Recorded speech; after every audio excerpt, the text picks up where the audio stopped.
All I want to do is get to where I'm going. This is the DIY Artist Route and You podcast, helping musicians and creative entrepreneurs navigate the uncommon path to success. I am D. Grant Smith. This track will include acclaimed singer-songwriter Matthew Mayfield with us on our journey. Matthew is an artist I have followed for several years, first discovering his music on Noisetrade.com. We will talk about how Noisetrade is a great resource for musicians to reach a very specific audience of people to grow your fan base, and he'll give you some specific tips on how you can make Noisetrade work better for you. If you've ever wondered about or looked into trying to get a record label deal, Matthew has a story for you on his label experience. It is one you definitely need to hear. And he has some excellent tips on exactly what you need to be doing to build your audience if you're just starting out or even trying to figure out how to make music work for you as a career. His advice is spot on. There are a lot of great bits of direction and next step advice for artists and musicians at any spot on the growth map in this podcast episode. Strap on your shoes, let's get on the route. In doing a little bit of looking up information about you, I found that we're both from the same town originally. You're from Birmingham. Oh, really? Birmingham, right? Yeah. Yeah, man. Born and raised. Yeah. Well, what about you? Where I'm not in how long Birmingham you here? No. But I Okay. was born there. I live in Texas Right. now. Gotcha. But Gotcha. it's always Small world, man. yeah, I know. It's always cool to talk to people from your hometown. What part of Birmingham Oh, yeah. are you from? I'm in English Village, which is kind of like I'm on the city of Birmingham side, but it's kind of sandwiched between Homewood and Mount Hood. Yeah, I'm somewhat familiar with that. I lived in Trussville for like 7 years and Hoover for 1. Okay, gotcha. Did you so born here and then y'all moved away when you were 8 or 9? Yeah, I was in like 3rd grade or something. Okay, gotcha. Got to ask one question pertaining to Alabama, because this always comes up. Are you Bama or are you Auburn? Man, I'm supposed to be Auburn. My parents are both went to school there, but I cheer for the Tide, man. They're just, I like the way they play football. I think they're an undeniable athlete. So I'm kind of a fan of may the best team win because they have the best team. All right, I knew that you and I would be on the same page there. Awesome. Yeah. Roll Tide, man. Yeah, absolutely. I'm going to tell you, the first place that I heard you was, I've spent a considerable amount of time over the last 5 or 7 years or so on Noisetrade. And so I saw an album. I saw when you posted, at the time, I think it was your entire songbook. You put 72 songs up there, and I thought, who is this guy? And so I grabbed your music, and I started listening to it, and I was like, this is awesome stuff. And so that was when we started playing you on the appetizer. And I see that you still have stuff there, and actually we've been playing some of the music that you posted a couple, I guess, month or so ago. It's been on the past couple episodes of the show, the Wild Eyes Unplugged material.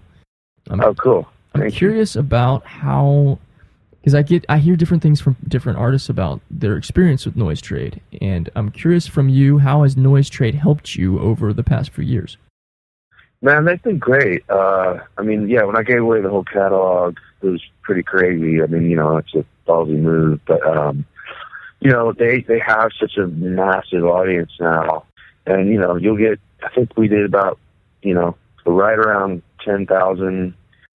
10,000 downloads of the whole catalog. It's a lot of music floating around out there, and I think we made about $4 or $5 grand in tips. And obviously, I'd love to sell it, but it's just a cool way to, treat your fans, but also get exposure to other people's fans. It's been that way. I think I've done it 3 or 4 times now, last few years, and haven't had a bad experience at all. It's been great. Is there a strategy or a method that you would recommend artists using with Noisetrade more than just posting a few songs or an album in order to get traction? Yeah, my thing is, or my advice to anybody would be to figure out a way to get the feature. And obviously, I've built a relationship with those guys, but if you can get your name at the top of the email list, so when it comes up, when you click the email, you're the first thing people see, which you can either pay for it, which I've done, or you can work some sort of deal with them just because they're longtime fans or friends, But that's really the best thing you can do to get people's attention.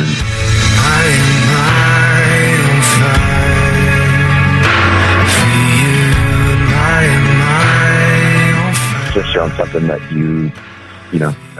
maybe you haven't released it yet, or it's something different for you musically that you want to get out there. It's a cool way to sort of get traction going early, And it's been great for me. Did you have a pretty decent or pretty consistent email following and social media following before you did that, so that when you were making announcements of how your music was on Noisetrade, you were able to build on that, or was that something you built using Noisetrade? Well, I think it's grown quite a bit since the first time I used Noisetrade, so I think a lot of that has to do with them. I was fortunate enough to have enough fans, and people that were buying the music. But this was obviously, 2000. I think the first time I used it was like 2001 or 2011 or 2012, and it's before the cloud, it was before streaming. So, people were leaving tips, but also people were buying my records. They're buying songs instead of streaming. So that's changed the game a little bit, or quite a bit. So I'm sure we'll get into it. But Noisetrade is, I think, getting that info, having those people's email addresses, is so crucial and helpful to building your base. Because, if you can get to, if they have a spread of like 1.5 million on their list, if you can get, 10% of those people to click it, you're doing really well. Yeah. Well, I want to ask you a little bit about prior to your solo stuff, when you were with Moses Malone and the band and the breakup and everything. Without getting into the details, is there any advice that you would give to bands or groups about ways to avoid suddenly splitting up, or something that you would have done differently to keep that from happening? Or was that exactly what needed to happen for the situation? Yeah, in that instance is what needed to happen. Basically we got a record deal, and I was 21 or so, and I got a deal with Epic at 6-record deal, and this was in 2005, and made a record and toured on it and did a bunch of big tours with other bands and did all the right things. But then the political they changed over, a lot of different people got fired. Basically all our cheerleaders, our A&R guys, our radio guys, they all got fired. And so we knew it was coming. The record was out for 6 weeks, got dropped. And then after we got dropped, it just the band, guys in the band started doing other things in their life, and just it was clear that this wasn't what they wanted to do. So, and no bad blood, I'm friends with all those guys. But I decided to keep doing it. That was the only writer in the band and sort of the ringleader of the whole thing. So I'd never wanted to do anything else. So this is what I'll do till I die. As a solo and unsigned artist in Birmingham, did you already know a lot of the venues and the outlets that you wanted to start playing on after the band split up from the outset? Or how did you start taking where you had been and turn that into something you could use as an individual performer? Well, it started in Birmingham, so where I'm from. So, that became, when I was a teenager, I was playing every club, party, backyard I could get my hands on. That's what you got to do, just play anywhere that'll have you when you're first starting out. Started playing in college towns, Tuscaloosa and Auburn, and then I quit school. I was did a year of college, and it wasn't for me, and just started playing full time. Just anywhere I could get a gig. Sometimes it was 5 nights a week. In bars and open mic nights and wherever you can do. But obviously, I was lucky because I had once we got the deal and we started getting traction. We were like Birmingham, Atlanta, some of these southeastern markets became, you know, I was doing the solo stuff after the band split up, and they already had a fan base, which was really nice and helpful. But, you know, it took a long time. You know, you have to build it one gig at a time, one person at a time, one handshake at a time, you know, one autograph, one picture, whatever it is. You know, you gotta realize that, you know, just making one fan at a time, eventually you'll start seeing the numbers increase, you know. But perseverance is really the way that I've learned that that's the most crucial part of this whole deal, you know. I'm glad you said that. There's a lot of people that don't take that into account when they get started. That's good stuff. Yeah, man, it's important, really important. I mean, I've had a lot of friends quit. They were really great, talented artists that just said, I can't support my family. I can't, you know, I just can't do it financially. It's a shame because it's hard to sell music these days. It's hard to make a living as an artist. But, you know, I've also made the choice to not have kids and, you know, a wife, and, you know, it's something that I'm chasing this. Is when I'll go on, you know. If that changes down the road, then it changes. But it's been about 11 years of the grind, you know, so got to keep building. Young and wild and free, and full of fantasy, we search the summer to find a flame to take us higher, whether it's arson or it's wildfire. Try to catch the ashes as they fly away.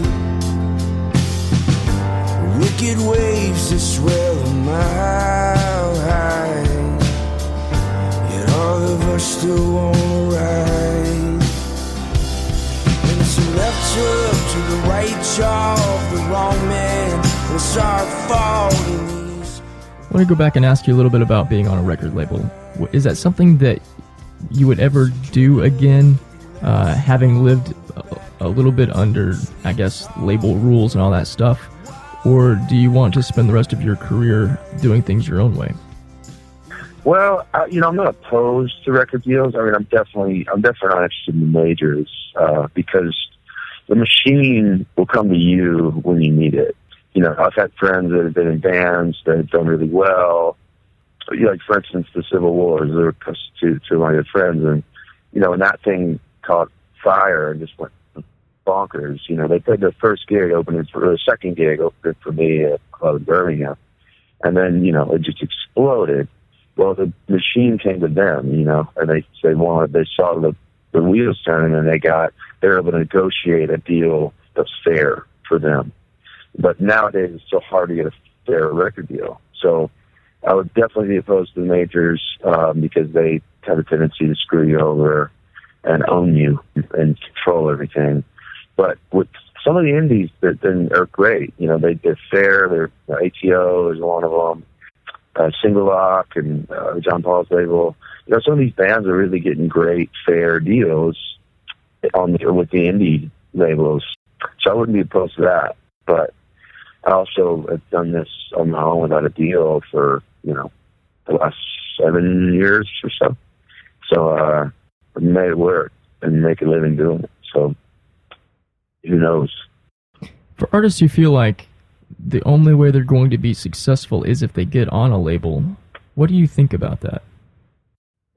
Well, I think it's the difference between wanting to be a superstar and famous and rich and all that, or just you want to be a blue-collar, working-class musician, make a living that's, you know, it's a living. It's not a ton, but I'm not starving, you know. And I think that's really the difference. When I was younger, you know, I mean, I played 18, 19, and we got the deal when I was 21. I mean, you know, of course, I wanted to be the biggest rock star in the world. And I figured since we got a deal, that was like my dream my whole life. That's all I ever wanted to do is be a rock and roll star, you know, and the labels patting me on the back, and they come to the gigs. And I remember the GM of Sony at the time, the head honcho, came up to me, put his arm around me, and said, "We're going to make you the next biggest rock band in the world."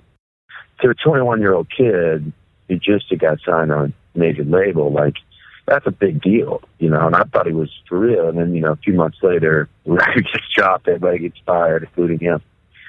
I think the most important thing coming in and starting out is to don't set the bar too high in terms of your expectations. You can set it as high as you want I want to accomplish these things. But for me, it went from wanting to play Madison Square Garden to now I'd love to just do what Ryan Adams does and play the Ryman and play the Tabernacle and play theaters, 2,000 to 3,000 seats a night. Everybody knows your catalog. They're all diehard fans. And you can sit down and play an acoustic guitar and everybody wants to listen. That's the ideal. That's the dream, that I'm chasing. And it's feasible. It's attainable. It's just, once again, you got to keep going. I'm a big fan of your cover song work, and some of your cover songs are some of my absolute favorites. We do a series every summer that is all covers, 2 hours of straight cover songs. Your take on Don Henley's Boys of Summer still remains one of my favorite covers of the last, 3 or 4 years. And I really love the stuff you put out recently, your version of Lord's Team. And it's because you reinterpreted the songs in your own style instead of trying to do exactly what the original artist did, but in your literal voice. Is that how you look at doing covers? And what I mean by that is, do you hear a song and go, what would this sound like if I had composed it? Yeah, exactly. It's exactly like that. You just take the core of the song. The reason I choose covers is because I'm a huge fan of the song.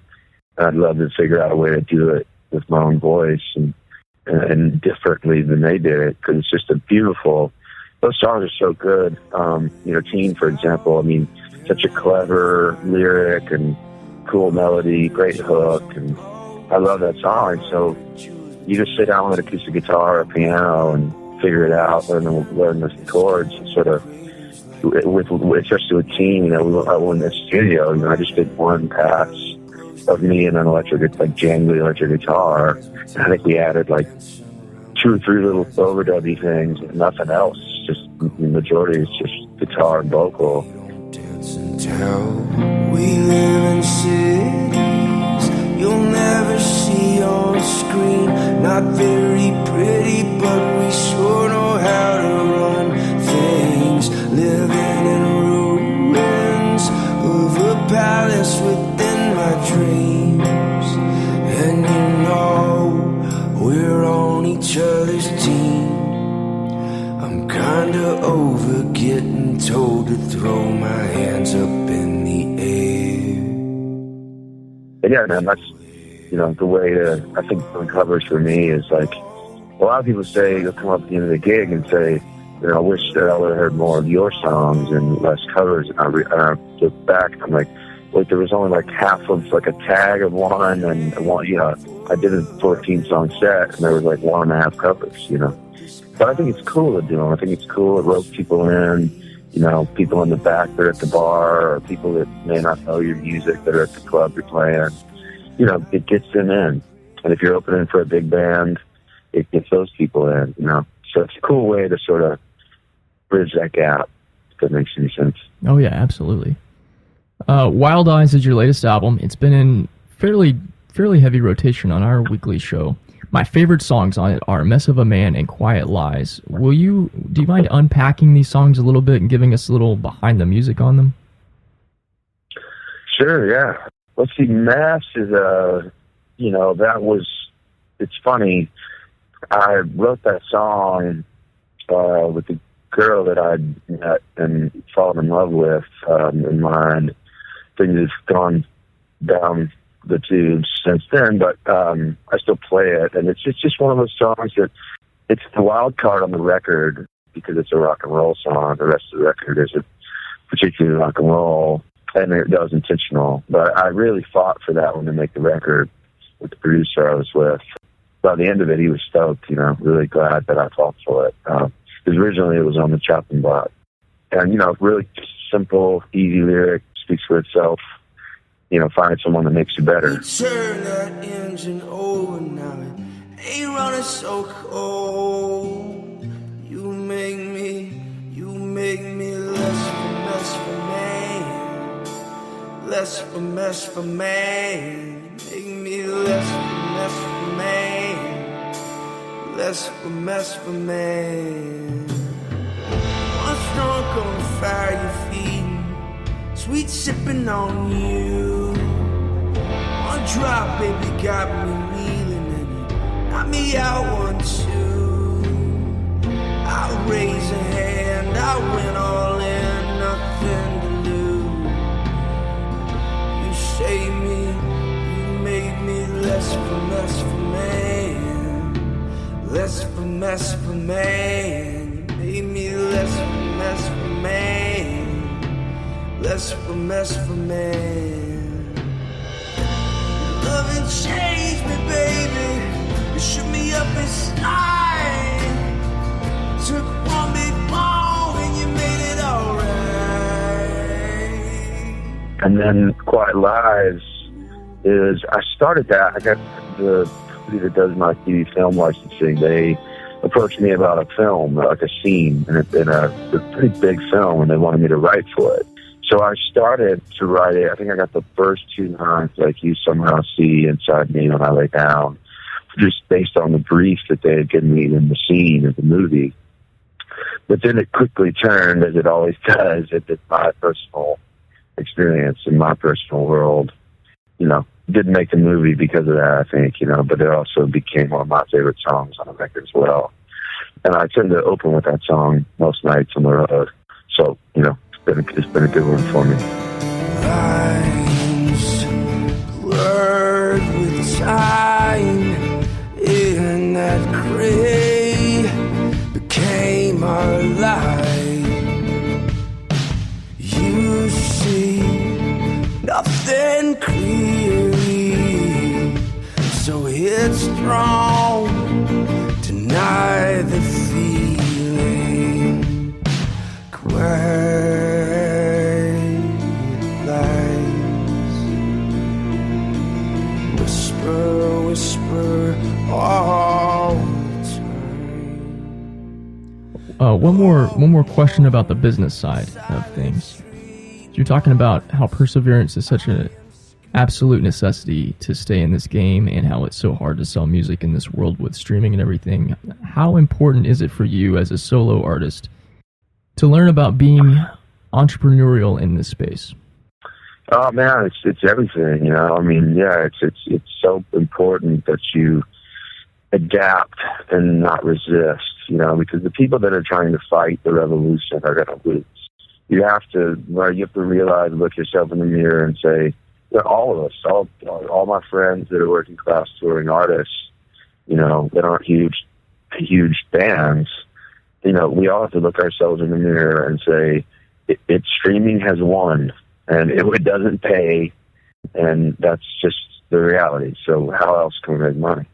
And then not a fortune, just keep food on the table, keep the lights on. And so I've sort of realized that and figured out other ways, whether it's selling vinyl at shows, whether it's playing private house shows that are high dollar, or whatever you got to do. There's a million ways you can find a way to make a living not selling music, because so many of us, from the inception of iTunes and Amazon, when it first hit, we were all selling, you could make $3, $4, $5 a month just on digital sales. And obviously now that's all, not all of it's gone, but it's dwindled quite a bit, and for some people that was their only way of making money. So I think it's really important to adapt to the new climate. Don't resist, don't try to be the guy who's, bitching all the time about not being able to, you got 500,000 streams of a song, you got $11. Is that fair? No, absolutely not. But is it real? Yes. And you have to realize that that's the way it's going, and that it's only going to get worse. And I think the people that fight it are wasting their time when they could be figuring out other ways to explore and keep food on the table. Well, thanks a lot, Matthew. I really appreciate you being with us, and it's been a lot of fun talking with you and connecting with you. Yeah, man. Thank you so much for having me. Matthew Mayfield, singer, songwriter, and performer. His music is a regular feature on the Appetizer radio show, and he joined me by phone to talk about his music and advice for you as a DIY artist and creative in taking your work to the next step. Great insights, right? I was particularly intrigued by his statements on working with indie labels versus working with major labels. and how the road of doing things on your own as a DIY artist works. Did Matthew say that he was lucky a few times in regards to what he succeeded at? Yes, most of the great artists do say this. Has he worked tirelessly and sacrificed a lot to get to this spot? Hell yes, he has. I know this podcast gave you some insight that you didn't have before. So I want to ask you to share it and give this gift and share this podcast with fellow musicians in your circle. Help make their growth process easier. I appreciate it, and I know Matthew does too. You can get more info on Matthew's music, grab his songs, and see his tour schedule at MatthewMayfield.com. Do you have any questions about anything that Matthew talked about here? Good. Let's talk together on what your questions are and see how we can take your music and audience to the next step. Connect with me directly at dgrantsmith.com. The site has a host of tools for DIY musicians, including free ebooks on how to get radio airplay, tips on growing your fan base organically to your super fans, and a whole lot more. Once again, that's all at dgrantsmith.com. Speaking of music, the DIY Artist Route podcast theme comes from my good friend Timothy Palmer, a song called Tryin' from his Half Boy EP, used with permission here on the DIY Artist Route. Thank you for walking with me this time. More podcast episodes with musicians, industry pros, thought leaders, and growth experts are all available at dgrantsmith.com. Subscribe via iTunes, Google Play, the RSS feed directly on my website, or you can use the subscribe buttons on this player that you're listening to right now. I do appreciate you, my friend. I'll see you next time right here on the DIY Artist Route.